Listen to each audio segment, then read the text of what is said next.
Information को differentiate करने के लिए। ठीक, तो अब हम लोग एम्प्लॉय का टेबल बनाएंगे। किसका टेबल बनाएंगे? जैसे एम्प्लॉय नंबर होगा, एम्प्लॉय का नेम, एड्रेस, सैलरी, जेंडर, ऐसे आपकी पूरी डिटेल लो।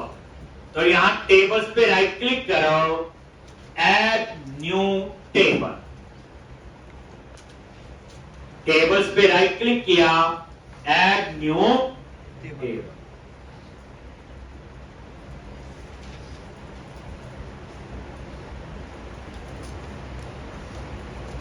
एम्प्लॉय की इंफॉर्मेशन है, तो मैंने पहला कॉलम ले लिया बच्चे एम्प नंबर। क्या लिया?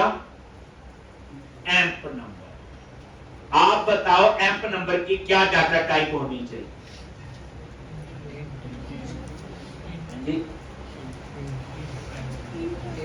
पहली बात याद रखना, जो डाटाबेस है ये हमेशा क्लाइंट रिक्वायरमेंट के हिसाब से डिजाइन है, इसमें आपकी और मेरी मर्जी नहीं है। तो मान लो मैं आपका क्लाइंट हूं, मैंने बोला मेरे पास कल को 2 लाख एम्प्लॉय हो सकते हैं, तो एम्प नंबर की क्या डाटा टाइप लोगे? बाकी उसमें वैल्यू 2 लाख दिया, क्या डाटा टाइप?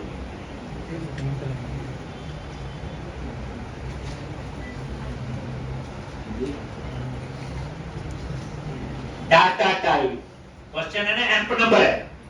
मेरे पास कल को 2 लाख एम्प्लॉय हो सकते हैं, बताओ।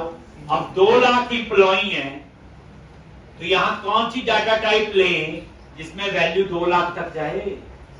अगर कोई बोले मेरे पास 100 एम्प्लॉय हो सकते हैं, तो उसके हिसाब से कौन सी डाटा टाइप लोगे? कोई बोले मेरे पास 200 हो सकते हैं, कोई बोले 1000 हो सकते हैं, कोई बोले 2000 हो सकते हैं, कोई बोले 2 लाख और कोई बोले 10 लाख। ऐसे होगा ना, आप अपनी मर्जी ले लोगे। और आप खुद सोचो डाटा टाइप में हेरा फेरी तो कहां कहां हेरा फेरी होगी? बताओ, मैं आपका क्लाइंट हूं, मेरे पास थे 2 लाख एम्प्लॉय हो सकते हैं, तो मैं कौन सी डाटा टाइप? एम्प नंबर की वैल्यू ना 2 लाख तक जा सकती, 1 2 3 4 5 ऐसे कर।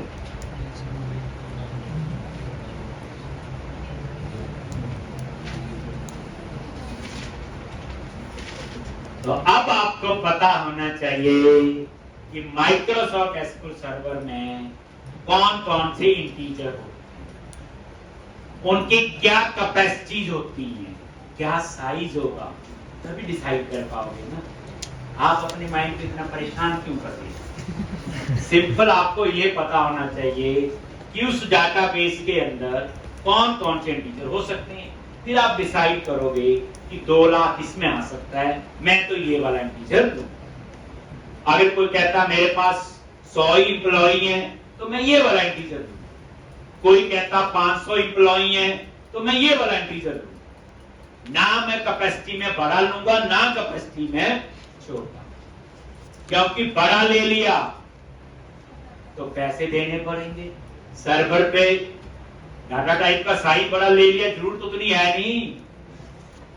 आप एक शोरूम किराए पे ले लिया, 10 बंदों ने बैठना है और वहां 10 लाख रेंट वाला ले लो, तो फिर 10 के हिसाब से 10,000 वाला चल जाए तो कहने का मतलब मेरा कंक्लूजन में ये बच्चे कि हमें डाटा टाइप का नॉलेज होना चाहिए।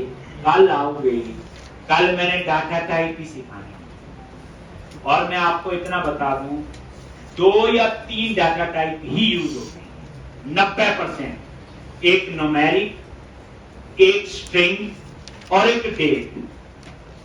ये 3 डाटा टाइप का अगर मुझे नॉलेज है, मेरा 90% काम डाटाबेस का मैं इजीली कर सकता हूं। 10% है